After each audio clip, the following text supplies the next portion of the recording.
ಎಲ್ಲರಿಗೂ ನಮಸ್ಕಾರ ಸ್ನೇಹಿತರೆ. 2025 ಫೆಬ್ರವರಿ 12ರಂದು ಈ ವರ್ಷದ ಎರಡನೇ ಶಕ್ತಿಶಾಲಿ ಹುಣ್ಣಿಮೆ. ಈ 8 ರಾಶಿಯವರಿಗೆ ಭಯಂಕರ ಅದೃಷ್ಟ, ಆಕಸ್ಮಿಕ ಧನಲಾಭ, ಸಂಪತ್ತು ಹೆಚ್ಚಳ. ಹುಣ್ಣಿಮೆಯ ಕಾರಣ ಲಕ್ಷ್ಮೀ ಮಾತೆಯ ಕೃಪಾ ಕಟಾಕ್ಷ ಈ 8 ರಾಶಿಯವರ ಮೇಲೆ ಬೀಳಲಿದೆ. ಈ ಒಳ್ಳೆಯ ಕಾಲದಿಂದಾಗಿ ಅವರು ಸಿರಿವಂತರಾಗಲಿದ್ದಾರೆ. ಅವರ ಸಂಪತ್ತು ಹೆಚ್ಚಾಗಲಿದೆ, ಬ್ಯಾಂಕ್ ಬ್ಯಾಲೆನ್ಸ್ ಜಾಸ್ತಿಯಾಗಲಿದೆ. ಆ ಅದೃಷ್ಟದ ರಾಶಿಗಳ ಕುರಿತು ತಿಳಿಯೋಣ ಬನ್ನಿ. ಅದಕ್ಕೂ ಮುಂಚೆ ನೀವಿನ್ನು ಚಾನಲ್ಗೆ ಸಬ್ಸ್ಕ್ರೈಬ್ ಆಗಿಲ್ಲ ಅಂದರೆ ಈಗಲೇ ಸಬ್ಸ್ಕ್ರೈಬ್ ಆಗಿ, ಹಾಗೆ ವಿಡಿಯೋಗೆ ಲೈಕ್ ಮಾಡಿ, ವಿಡಿಯೋ ಸ್ಕಿಪ್ ಮಾಡದೆ ಕೊನೆ ತನಕ ನೋಡಿ. ವೃಷಭ ರಾಶಿ. ಈ ಹುಣ್ಣಿಮೆ ವೃಷಭ ರಾಶಿಯ ಲಗ್ನದ ಮನೆಯಲ್ಲಿ ಗಜಕೇಸರಿ ಯೋಗದ ನಿರ್ಮಾಣವಾಗಲಿದೆ. ಹಾಗಾಗಿ ವೃಷಭ ರಾಶಿಗೆ ಸೇರಿದ ಜನರು ಪ್ರತಿಯೊಂದು ಕ್ಷೇತ್ರದಲ್ಲಿಯೂ ಯಶಸ್ಸನ್ನು ಗಳಿಸುವ ಸಂಭವ ಸಾಕಷ್ಟು ಹೆಚ್ಚಾಗಿರುವುದು. ಬಹಳ ಸಮಯದಿಂದ ಅಪೂರ್ಣಗೊಂಡಿದ್ದಂತಹ ನಿಮ್ಮ ಕೆಲಸಗಳು ಈ ಅವಧಿಯಲ್ಲಿ ಮತ್ತೆ ಆರಂಭವಾಗುವ ಯೋಗವಿದೆ. ಲಕ್ಷ್ಮೀ ದೇವಿಯ ಕೃಪೆಯೊಂದಿಗೆ ಈ ಅವಧಿಯಲ್ಲಿ ನೀವು ಅದೃಷ್ಟದ ಸಂಪೂರ್ಣ ಬೆಂಬಲವನ್ನು ಪಡೆಯುವಿರಿ. ಜೊತೆಗೆ ಈ ಸಮಯದಲ್ಲಿ ವೃಷಭ ರಾಶಿಗೆ ಸೇರಿದ ಜನರು ತಮ್ಮ ಪ್ರತಿಯೊಂದು ಸಮಸ್ಯೆ ಮತ್ತು ಸವಾಲುಗಳನ್ನು ಬಹಳ ಸುಲಭವಾಗಿ ಎದುರಿಸಿರುವರು. ಈ ಅವಧಿಯಲ್ಲಿ ವೃಷಭ ರಾಶಿಗೆ ಸೇರಿದ ಜನರು ಪ್ರತಿಯೊಂದು ಕ್ಷೇತ್ರದಲ್ಲಿಯೂ ಯಶಸ್ಸನ್ನು ಗಳಿಸುವುದರೊಂದಿಗೆ ಅತ್ಯಂತ ಹೆಚ್ಚಿನ ಲಾಭ ದೊರಕುವ ಸಂಭವವಿದೆ. ಕೆಲಸವನ್ನ ಮಾಡುವ ವೃಷಭ ರಾಶಿಗೆ ಸೇರಿದ ಜನರಿಗೆ ಈ ಅವಧಿಯು ಬಹಳ ಶುಭವಾಗಿರಲಿದೆ. ಈ ಸಮಯದಲ್ಲಿ ನಿಮ್ಮ ಉನ್ನತಾಧಿಕಾರಿಗಳು ನಿಮ್ಮ ಕೆಲಸವನ್ನ ಗಮನಿಸುವರು. ಇದರಿಂದಾಗಿ ನೀವು ಸಂತೋಷವನ್ನ ಹೊಂದುವಿರಿ. ಜೊತೆಗೆ ವೃಷಭ ರಾಶಿಗೆ ಸೇರಿದ ಜನರಿಗೆ ಈ ಅವಧಿಯಲ್ಲಿ ತಮ್ಮ ವೃತ್ತಿ ಜೀವನದಲ್ಲಿ ಪ್ರಗತಿ ಲಭಿಸುವ ಯೋಗವಿದೆ.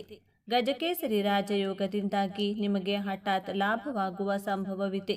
ಇದರೊಂದಿಗೆ ಭವಿಷ್ಯಕ್ಕಾಗಿ ನೀವು ಹಣವನ್ನು ಉಳಿತಾಯ ಮಾಡುವಲ್ಲಿ ಯಶಸ್ಸು ಗಳಿಸುವಿರಿ.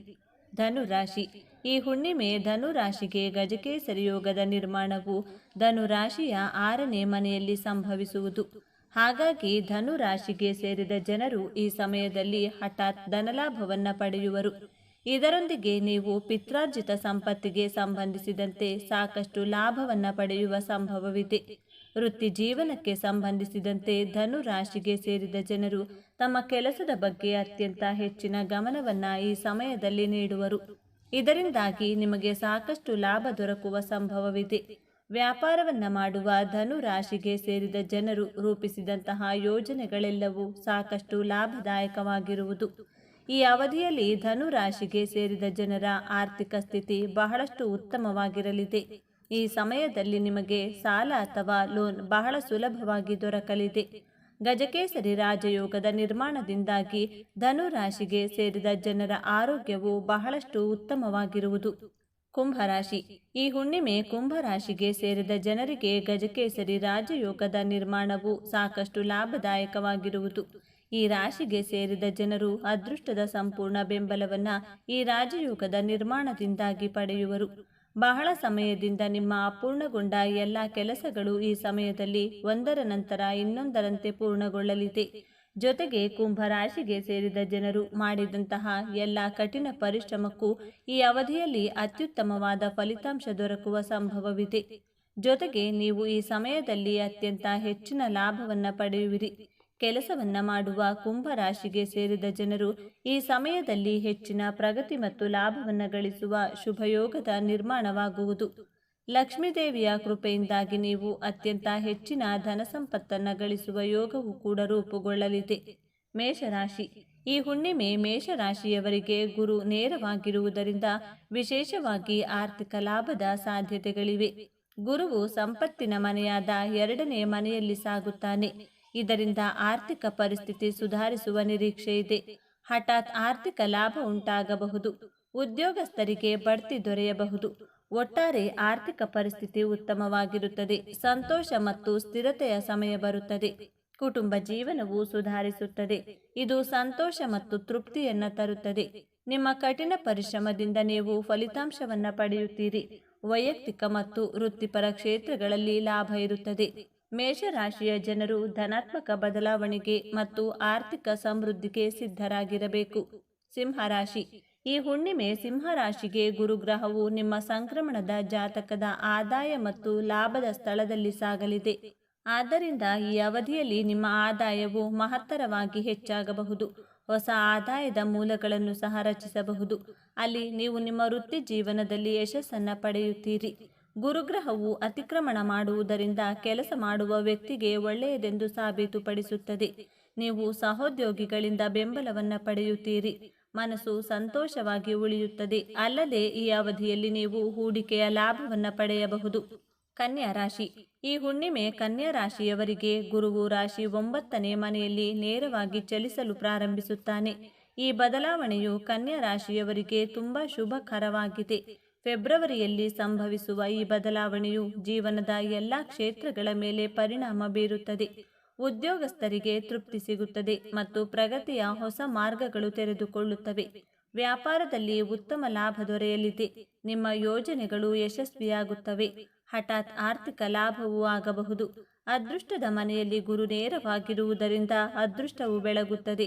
ಈ ಸಮಯದಲ್ಲಿ ನೀವು ಜೀವನದ ಪ್ರತಿಯೊಂದು ಕ್ಷೇತ್ರದಲ್ಲೂ ಯಶಸ್ಸು ಮತ್ತು ಸಂತೋಷವನ್ನು ಪಡೆಯುತ್ತೀರಿ. ಗುರುವು ಅದೃಷ್ಟದ ಮನೆಯಲ್ಲಿ ನೇರವಾಗಿರುತ್ತದೆ. ಈ ರಾಶಿ ಚಕ್ರದ ಜನರಿಗೆ ಅನೇಕ ಮಂಗಳಕರ ಫಲಿತಾಂಶಗಳನ್ನು ತರುತ್ತದೆ. ಕನ್ಯಾ ರಾಶಿಯವರು ಮಾಡುವಂತಹ ಪ್ರತಿಯೊಂದು ಕೆಲಸದಲ್ಲೂ ಕೂಡ ಯಶಸ್ಸನ್ನು ಪಡೆದುಕೊಳ್ಳಲಿದ್ದಾರೆ. ಹೀಗಿದ್ರೂ ಕೂಡ ಕನ್ಯಾ ರಾಶಿಯ ಜಾತಕದವರು ತಮ್ಮ ಆರೋಗ್ಯದ ಬಗ್ಗೆ ಸ್ವಲ್ಪ ಮಟ್ಟಿಗೆ ಹೆಚ್ಚಿನ ಗಮನ ವಹಿಸಬೇಕಾಗಿರುವ ಅಗತ್ಯವಿದೆ. ವ್ಯಾಪಾರ ಕ್ಷೇತ್ರದಲ್ಲಿ ಹಣಕಾಸಿನ ಲಾಭದ ಜೊತೆಗೆ ನಿಮ್ಮ ಹೆಸರು ಕೂಡ ದೊಡ್ಡ ಮಟ್ಟದಲ್ಲಿ ವಿಸ್ತರಿಸಲಿದೆ. ವ್ಯಾಪಾರ ಕ್ಷೇತ್ರದಲ್ಲಿ ಪ್ರತಿಸ್ಪರ್ಧಿಗಳು ಕೂಡ ನಿಮ್ಮ ವಿರುದ್ಧ ಸೋಲನ್ನು ಅನುಭವಿಸಲಿದ್ದಾರೆ. ಈ ಸಂದರ್ಭದಲ್ಲಿ ನಿಮ್ಮ ಸಂಗಾತಿಯ ಜೊತೆಗೆ ನೀವು ಬಾಂಧವ್ಯ ಸಿಹಿಯಾಗಿರಲಿದೆ. ದಾಂಪತ್ಯ ಜೀವನದ ದಂಪತಿಗಳ ನಡುವೆ ಉತ್ತಮವಾಗಿರಲಿದೆ ಹಾಗೂ ಯಾವುದೇ ರೀತಿಯ ಭಿನ್ನಾಭಿಪ್ರಾಯಗಳು ನಿಮ್ಮನ್ನ ಕಾಡುವುದಿಲ್ಲ. ವೃಶ್ಚಿಕ ರಾಶಿ. ಈ ಹುಣ್ಣಿಮೆ ವೃಶ್ಚಿಕ ರಾಶಿಯವರಿಗೆ ಗುರು ಪ್ರತ್ಯಕ್ಷವಾಗಿರುವುದರಿಂದ ಅನೇಕ ಶುಭ ಫಲಗಳು ದೊರೆಯುತ್ತವೆ. ಈ ದಿನ ಗುರು ನೇರವಾಗಿ ಚಲಿಸುತ್ತಿದ್ದಾನೆ. ಇದು ಉದ್ಯೋಗ ಮತ್ತು ವ್ಯವಹಾರ ಎರಡರಲ್ಲೂ ಲಾಭದಾಯಕವಾಗಿರುತ್ತದೆ. ಬಾಕಿ ಉಳಿದಿರುವ ಕೆಲಸಗಳು ಪೂರ್ಣಗೊಳ್ಳಲಿವೆ. ಗುರುಗ್ರಹದ ಪ್ರಭಾವದಿಂದ ಪ್ರಗತಿಯ ಹಾದಿಗಳು ತೆರೆದುಕೊಳ್ಳುತ್ತವೆ. ಗುರುವು 5ನೇ ಮನೆಯ ಅಧಿಪತಿಯಾಗಿದ್ದು 7ನೇ ಮನೆಯಲ್ಲಿರಿಸಲಾಗುವುದು. ಇದು ವೈಯಕ್ತಿಕ ಮತ್ತು ಕೆಲಸದ ಜೀವನದಲ್ಲಿ ಯಶಸ್ಸನ್ನು ತರುತ್ತದೆ. ಕೆಲಸ ಸ್ಥಗಿತವಾಗಿರುವವರಿಗೆ ಇದು ಉತ್ತಮ ಸಮಯ. ಕೆಲಸವು ಪೂರ್ಣಗೊಳ್ಳುತ್ತದೆ ಮತ್ತು ಅಡೆತಡೆಗಳು ನಿವಾರಣೆಯಾಗುತ್ತವೆ. ಉದ್ಯೋಗಸ್ಥರು ತಮ್ಮ ಸಹೋದ್ಯೋಗಿಗಳು ಮತ್ತು ಹಿರಿಯರಿಂದ ಸಂಪೂರ್ಣ ಬೆಂಬಲವನ್ನು ಪಡೆಯುತ್ತಾರೆ. ಇದು ವೃತ್ತಿ ಜೀವನದ ಪ್ರಗತಿಗೆ ಕಾರಣವಾಗುತ್ತದೆ. ವ್ಯಾಪಾರಸ್ಥರಿಗೂ ಈ ಸಮಯ ಶುಭಕರವಾಗಿದೆ. ಸಾಕಷ್ಟು ಹಣ ಬರುತ್ತದೆ ಮತ್ತು ಆದಾಯ ಹೆಚ್ಚಾಗುತ್ತದೆ. ಆರ್ಥಿಕ ಸ್ಥಿತಿಯು ಬಲವಾಗಿರುತ್ತದೆ. ಮಕರ ರಾಶಿ. ಮಕರ ರಾಶಿಯವರಿಗೆ ಈ ಹುಣ್ಣಿಮೆ ಬದಲಾವಣೆಯ ಸಮಯವಾಗಿರುತ್ತದೆ. ಆದ್ದರಿಂದ ನಿಮ್ಮ ಜೀವನದಲ್ಲಿ ಸಕಾರಾತ್ಮಕ ಬದಲಾವಣೆಗಳನ್ನು ಸ್ವಾಗತಿಸಲು ಸಿದ್ಧರಾಗಿರಿ. ಇದ್ದಕ್ಕಿದ್ದಂತೆ ನಿಮ್ಮ ಸ್ಥಗಿತಗೊಂಡ ಪ್ರಚಾರವನ್ನು ಮತ್ತೆ ಪರಿಗಣಿಸಲಾಗುತ್ತದೆ. ನಿಮ್ಮ ಕೆಲಸವನ್ನು ಪ್ರಶಂಸಿಸಲಾಗುತ್ತದೆ. ವಿದೇಶಕ್ಕೆ ಹೋಗುವ ಸಂಭವವಿರುತ್ತದೆ. ಪೂರ್ಣ ಪರಿಶ್ರಮ ಮತ್ತು ಸಮರ್ಪಣೆಯೊಂದಿಗೆ ಕೆಲಸ ಮಾಡುವುದನ್ನು ಮುಂದುವರಿಸಿ, ಏಕೆಂದರೆ ಗುರುಗ್ರಹದ ಚಲನೆಯು ನಿಮಗೂ ಅನೇಕ ಅವಕಾಶಗಳನ್ನು ತರುತ್ತದೆ. ಮಕರ ರಾಶಿಯ ಜನರು ಗುರುವಿನ ನೇರ ಪ್ರಭಾವದಿಂದ ಅನೇಕ ಅವಕಾಶಗಳನ್ನು ಪಡೆಯುತ್ತಾರೆ. ಈ ಕೆಲಸದ ಸ್ಥಳದಲ್ಲಿ ಗೌರವ ಹೆಚ್ಚಾಗುತ್ತದೆ. ಸ್ನೇಹಿತರೆ, ಈ ಮಾಹಿತಿ ನಿಮಗೆ ಇಷ್ಟವಾಗಿದ್ದಲ್ಲಿ ದಯವಿಟ್ಟು ಶೇರ್ ಮಾಡಿ, ಲೈಕ್ ಮಾಡಿ ಮತ್ತು ನಮ್ಮ ಚಾನೆಲ್ಗೆ ಸಬ್ಸ್ಕ್ರೈಬ್ ಆಗಿ. ಎಲ್ಲರೂ ಭಕ್ತಿಯಿಂದ ಓಂ ಶ್ರೀ ಮಹಾಲಕ್ಷ್ಮಿ ನಮಃ ಅಂತ ಕಮೆಂಟ್ ಮಾಡಿ. ಧನ್ಯವಾದಗಳು.